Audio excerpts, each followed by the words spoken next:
What's up guys, I'm Danny, I'm gardening for gains. I got a lot going on here in the garden, taking down the corn today, and just wanted to show a little video. I feel like I got too much going on just to keep it on Instagram, so this is a little bit of what I got going on. Got the corn coming down here, got some baby ears, but decent harvest overall. I don't know, maybe a good 20 pounds, 25 pounds of Silver Queen sweet corn. And the main reason I really wanted to take all the corn out, as you can see right here and over here, these are not weeds, this is all watermelon. And that thing just took off. Last year I had a couple vines and it didn't really do much, so I didn't really expect much, but certainly taking over here, getting into the pumpkins, getting into the corn, and thought I had the spacing all right, but apparently not. And the watermelons weren't really planned, kind of a last minute thing, so happy with how it's all going. This is my pride and joy right here, the Columbus hops. I think they're just about ready. I don't see the yellow lupulin. I don't know if I'm saying that right, but I don't see that resin anywhere here on the buds, on the hops, but it is definitely close. You can tell that just by, it's getting a little dry, papery, but still got a couple days. Here we got our sunflowers. So the main concept of the garden here started with companion planting. I had sunflowers, as you can see here, and then created some small hills here with cucumbers. Not doing so hot. Got a couple cucumbers this year. Had five different hills, and not the best place for it. Tried to pack some pumpkins in behind them as well, and then had the corn right next to it too, so created a tight little space. Just getting here, trying to get out of the wind for you guys. But so the concept behind the companion planting is the cucumbers would trellis the sunflowers, and it kind of worked. You can see here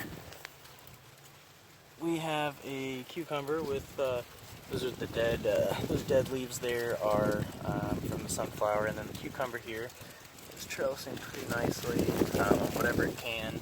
Looks like it might have even choked out those branches.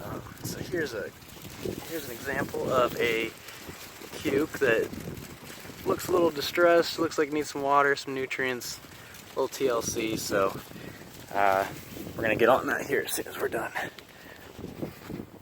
This bed here is a raised bed, and these are tomato plants that I transplanted from the corn. So I found these in the corn,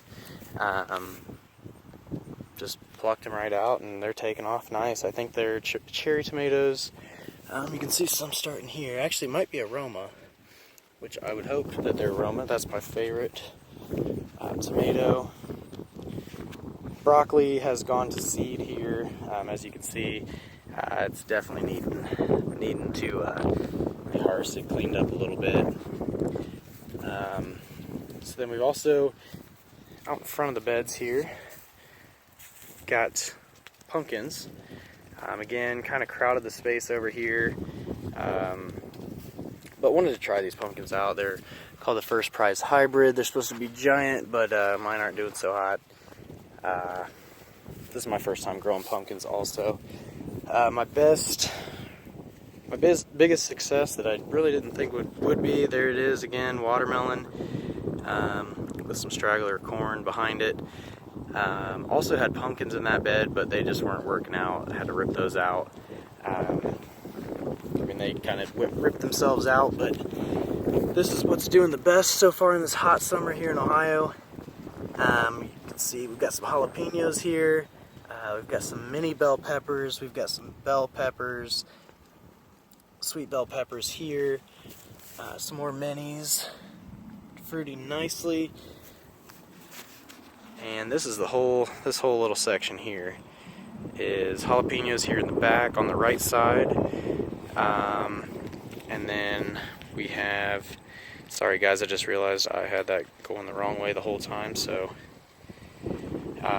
we'll get that fixed moving forward here, but here we go. We've got the peppers under here, and then right next to it, got these chili peppers. I really wish I'd have grown more because they are doing awesome. Very abundant plants, pretty easy to grow. There's another transplanted tomato here. Let's take a look over here. Got oregano. There's not a weed. There are a lot of weeds coming back, but that's oregano there. And here we go. We've got habaneros. And this plant is really abundant. I didn't realize that they produce so many, but definitely looking forward to trying one. I'm gonna have to get that on video for sure. Got some more over here. Got some Thai chili peppers dialing in. And these plants are also very abundant. Didn't realize that was gonna happen. Honestly, I just had about 3 peppers on this about 5 days ago, unless I overlooked them, but they are absolutely taking off. A lot of those can be picked. And then tomatoes, you can see I rigged up some sort of cage here. I thought it was going to be a little bit better than what it was. Was thinking about making my own cages around every plant, but it just wasn't feasible. Time, labor, all of that. So I figured I'd try this, and at the very least I knew that I had bamboo stakes. So everything's interconnected. All of the wires are interconnected, so you can see here, you know, you're not going to, if you put tension here, it kind of flexes. Everything holds on by tension, balanced out by the tension. And we got some tomatoes in here, ripening up. Not looking the hottest, but you know, doing a lot better than last year. Everything's kind of working out a lot better. You can see here, this has been the best method of staking for me that I've found so far. Just using some bamboo that I got from A.M. Leonard. It's where I work. It is a horticultural tool and supply company, and you know, this is something kind of the garden kind of started partly just because I do work there, and you know, just want to make that connection with my customers, but also something, you know, horticulture and growing is something I've always had an interest in, and finally following through on it, and it feels good to you know, have a passion for something. So we've got some aromas in here, and it is a little late in the season to not have ripe tomatoes, but they are getting there. This is my big boy right here, the big boy tomatoes. I've got 2 of them side by side, and they are just huge. I mean, that's, you know, my full hand. You know, that thing, I mean, it's super heavy. I don't know, I don't want to pluck it just yet to get a weight on it, but certainly filling out nice. So this was the bed that had potatoes in it. I had some purple, red, and blue potatoes. Also had a rogue tomato sprouting right in the middle here. You can see the watermelon is creeping in, really creeping in. Was just to the edge just a few days ago, about 3 days ago. Kind of creeping in here on the our cantaloupe. So let's get those feelers off the cantaloupe.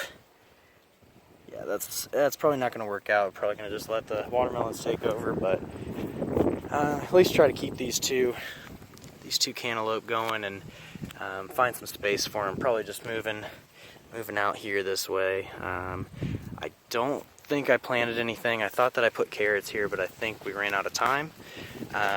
So that'll be just fine for the cantaloupe to spread its wings and take over like the watermelon's been doing.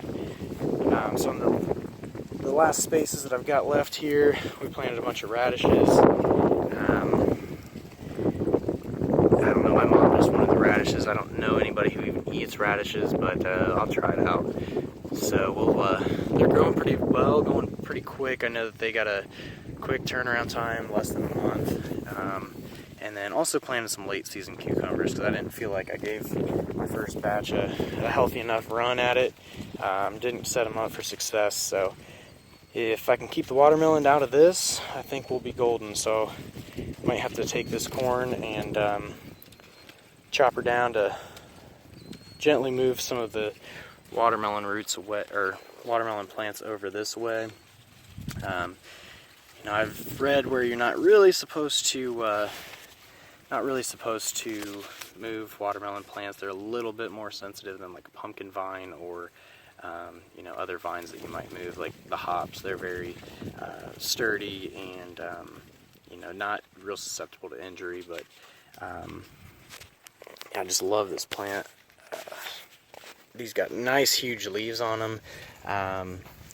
And I think that my watermelons are doing a lot better this year, because as you can see, I've got a soaker hose set up through all of the garden, so that runs down the main line of all the beds.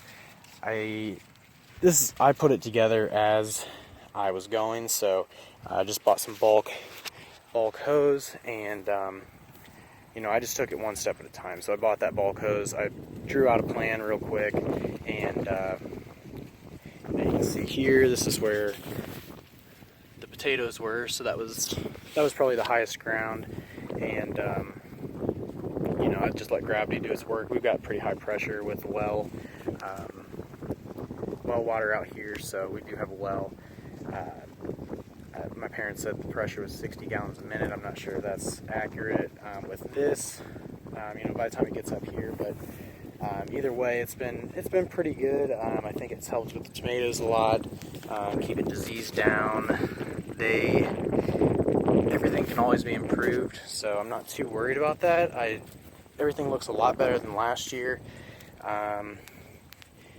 You know, I just moved, so my maintenance has gone down on this because I'm not here every day. I live about 25 minutes away. But overall, I think that it's doing quite well. This is the Garden of Gains. I got about 30 pounds of potatoes out of that, but that was really my only bug issue. Was I thought I had the Colorado potato beetle, so my main method of taking care of that, just neem oil and hot pepper wax, organic methods of pest control, and it seems to be working out pretty well. Everything's been really dry this year, so that definitely took out a lot of the pest fungus issues, but